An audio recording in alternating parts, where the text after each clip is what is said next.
माऊलीनो रामकृष्ण हरी विठ्ठल केशवा. शरीराचं सौंदर्य बरं का, आणि त्यातल्या त्यात स्त्रियांच्या शरीराचं सौंदर्य ही शरीरावर असणारी चामखीळ किंवा ज्याला आपण मस म्हणतो, ती मस ही दोन प्रकारच्या मसी असतात, लक्षात ठेवा. चामखीळ ही शरीराच्या वरतीही उठली जाते, परंतु आतून जी आहे गाठ त्याला लिम्फोमा, आलं का लक्षात. ती चरबीची गाठ असेल किंवा कॅन्सरस सेल असेल, ती जर दुखत नसेल तर तिच्यावरचा विलाज वेगळा आहे, ह्याच्यावरचे चामखिळीवरचे विलाज वेगळे आहेत. दोन व्हिडिओ, हा दुसरा व्हिडिओ आहे. चामखिळीवरचा अगोदर एक व्हिडिओ मी तयार केलेला आहे, तोही पहा. कुठल्या तरी एका चॅनलवरती, 7-8 चॅनलपैकी एका चॅनलवरती असेल. भैसर पिलीव किंवा भैसर भजन एवढं टाकलं की तुम्हाला चॅनल येते सगळे. फक्त आता या व्हिडिओमध्ये मी हे सांगतोय की चेहऱ्यावरती असेल किंवा अंगावरती कुठेही प्रकारची चामखीळ असेल, याचं जास्त प्रमाण लक्षात ठेवा. मानेवरती, इथं गळ्यावरती, इथं काय काय ना उठल्या जातात. तर अशा चामखिळी घरगुती उपायाने बऱ्या कशा करायच्या किंवा ह्या चामखिळी तुटून गेल्या पाहिजेत, त्रास तर आपल्याला होता कामा नये याचा. त्यासाठी मी साधा सोपा घरगुती उपाय सांगतोय.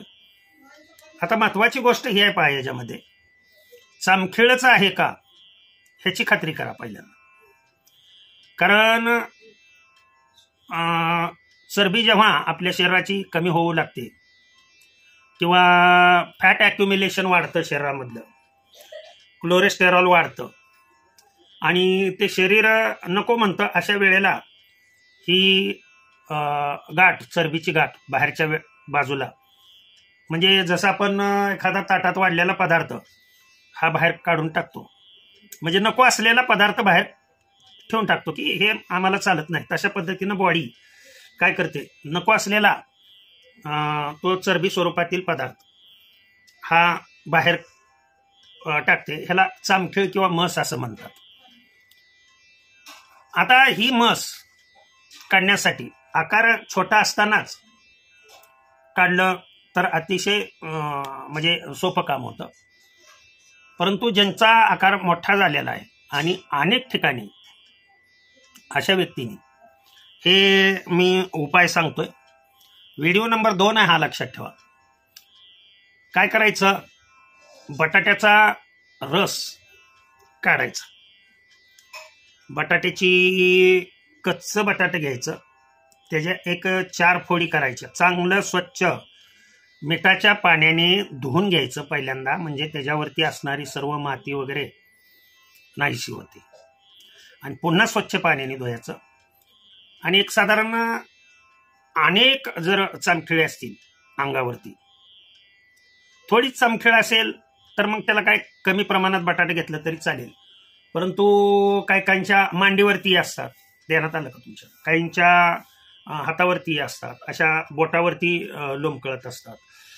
म्हणजे जिथे जिथे चरबी ॲक्युम्युलेशन, त्यातले त्यात हा दंडाचा जो भाग आहे, मानेचा जो भाग आहे, पुढचा जो भाग आहे गळ्याचा, याच्यावरती जास्त चामखिळी आढळतात. मग हे बटाट्याचे काप एक 4-5 फोडी स्वच्छ धुवून घेतल्यानंतर, वरची साल काढायची नाहीये. हे बटाट्याचा 4 फोडी घेतल्यानंतर ह्याच्यामध्ये लसणाच्या एक 4 पाकळ्या घ्यायच्या. लसणाच्या 4 पाकळ्या म्हणतोय मी, गड्ड्या नाही म्हणत.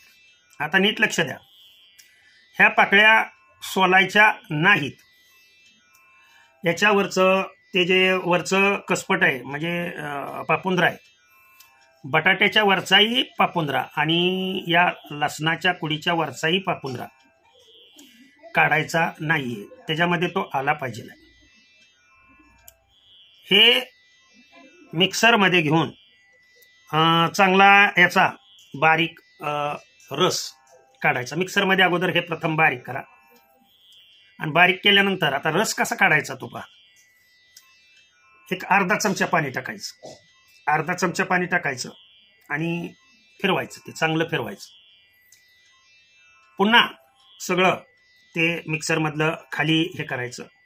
त्याच्यामध्ये आणखीन 1-2 चमचे पाणी टाकायचं. हे उपाय करत असताना हा मी जशा पद्धतीनं सांगतोय तशा पद्धतीनं जर तुम्ही उपाय केला तरच तुमची चामखीळ जी आहे ती 3-4 दिवशी, आणि 15 दिवस जर केलं तर पूर्ण शरीरावर. मात्र या उपायाने चामखीळ जरी तिथली निघून गेली तर कुठल्याही प्रकारचा तिथे डाग किंवा स्पॉट तुम्हाला कोणताही दिसणार नाही. ते सांगतोय मी टप्प्याटप्प्याने पुढे सांगतोय. अगोदरच ज्यांना आवडत नाहीत व्हिडिओ त्यांनी स्किप करावा, दुसरे व्हिडिओ पाहावेत. मी भरपूर डिटेल माहिती सांगत असतो आणि जो काही तुम्ही उपाय करणार तो इफेक्टिव्ह, माझा कुठलाही उपाय इफेक्टिव्ह असतो. हे 2-3 वेळा लक्षात ठेवा. चांगलं 1 चमचा पाणी टाकून हे चांगलं हलवायचं, म्हणजे मिक्सरमध्ये बारीक करून घ्यायचं आणि 1 तासभर तसंच मिक्सरमध्ये ते भिजत ठेवायचं. सगळं वर जे कंगोऱ्याला वगैरे आलेलं आहे ना ते सगळं खाली हे करून खाली त्या मिक्सरमध्येच भिजत राहिलं पाहिजे, व्यवस्थितरित्या भिजत राहिलं पाहिजे. भिजत राहिल्यानंतर पुन्हा या पाणी दिल्यामुळं, पाणी टाकल्यामुळं आपण काय होतं ते पहा, त्याच्या कणाकणातील अर्क पूर्णपणे तो लसूण आणि बटाटा कणाकणातील अर्कापर्यंत पाणी जातं आणि हे पाणी आपणाला त्यातील द्रव घेऊन येणारं पाणी आपणाला आपली चामखीळ जी आहे किंवा तामखीळ, त्यातल्या त्यात चामखीळच म्हणतात लक्षात ठेवा, किंवा मस म्हणायचं. 1 तासानंतर बरोबर 1 चमचा पाणी टाकायचं. म्हणजे एकूण किती चमचे पाणी झालं ते पहा. एकूण 4 चमचे पाणी झालं पहिल्यापासून. 3 चमचे पाणी झालं बारीक करून झालं की 1 तासाची विश्रांती द्यायची. पुन्हा 1 चमचा पाणी टाकून पुन्हा ते पूर्णपणे बारीक करून घ्यायचं, मिक्सरमध्ये मिक्सअप करायचं. डायल्युटेड करणं आवश्यक आहे. फार बी कॉन्सन्ट्रेटेड तुम्ही लावलं तर थोडंसं म्हणजे लवकर जडतात, परंतु त्रास होता कामा नये. कुठल्याही उपायाने माझ्या त्रास होणार नाही, कुठलेही साईड इफेक्ट याचे नाहीत. आणि हे पाणी हे केल्यानंतर एक असं पातळ फडकं, ते उपरण्याचं असेल कशाचंही असेल, ते फडकं त्या फडक्यातून, गाळणीतून नाही, गाळणीतून सगळा अर्क निघू शकत नाही. कुठलंही पातळ फडकं घ्या, त्या पातळ फडक्यातून ते असं दाबून पिळून पिळून पिळून पिळून पिळून सगळा अर्क एका डबीमध्ये साठवून ठेवायचा आणि डबीचं झाकण घट्ट करायचं. आणि सायंकाळी झोपताना नीट लक्ष द्या, सायंकाळी झोपताना जिथे जिथे चामखळी आहेत फक्त डोळ्यात ते जाऊ द्यायचं नाही, एवढं लक्षात ठेवा. जिथे जिथे तुमच्या चामखळी आहेत त्या चामखळीवरती लावायचं. चांगलं 2-3दा लावा. याच्यामध्ये 3-4 पाकळ्या जी मी लसणाच्या घ्यायला सांगितले, ह्या 5-6 केल्या तरी सुद्धा चालतंय. बटाट्याच्या फोडी बी कमी जास्त झाल्या तरी चालतंय. पुन्हा कमेंट्स करून विचारतात, त्यामुळे मी सर्व शंकाचं निरसन इथेच करतोय.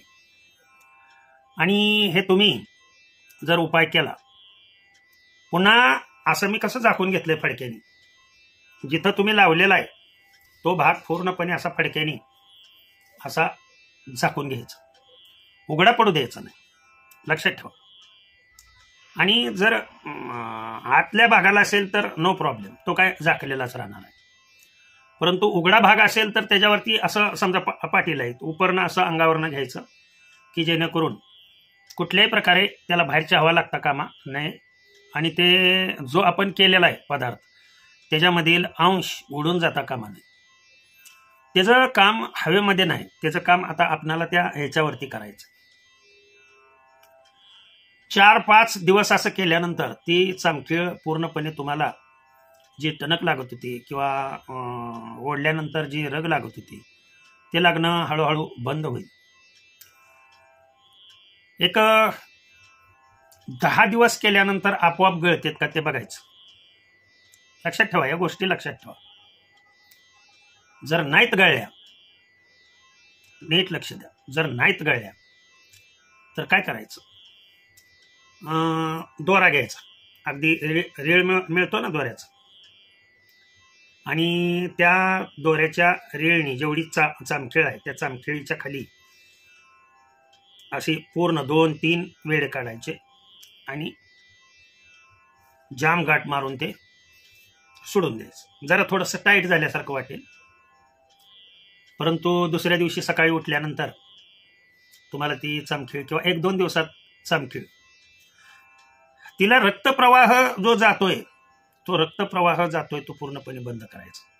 कशाचीही गाठ असू द्या, मग दोरा बांधून 1-2 दिवस दोरा तुम्ही बांधला. जर नाही तुटल्या तर कारण हे काय लगे आज आपण बघितलं उद्या आपल्याला चामखीळ उठली असं नाही होत. याला प्रोसेस आहे, लक्षात ठेवा.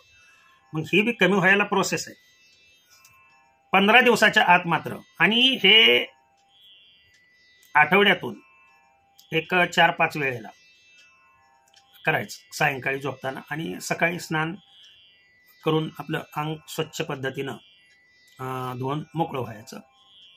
हा अतिशय महत्वाचा उपाय मी तुम्हाला सांगितला. चामखिळीचा व्हिडिओ नंबर हा 2 आहे. ह्याच्या अगोदरही उपाय सांगितले, तोही पहा.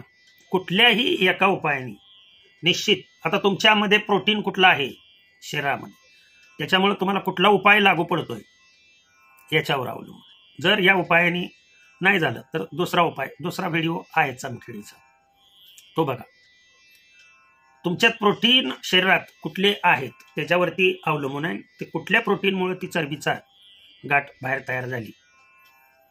याच्या पुढच्या व्हिडिओमध्ये चामखिळीबद्दलच माहिती देणार आहे. तो वेगळ्या, जसं प्रोटीन बदलेल, शरीराचं स्ट्रक्चर बदलेल, तशा पद्धतीनं वेगवेगळे मी उपाय सांगतो. व्हिडिओ हा खूप मोठा होतोय, त्याच्यामुळं इथेच थांबतो. झालेली सेवा भगवंताच्या चरणी अर्पण करून सेवेला पूर्णविराम देतो. पुंडलिक वरदार विठ्ठल श्री ज्ञानदेव तुकाराम. विठ्ठल विठ्ठल विठ्ठल विठ्ठल विठ्ठल विठ्ठल.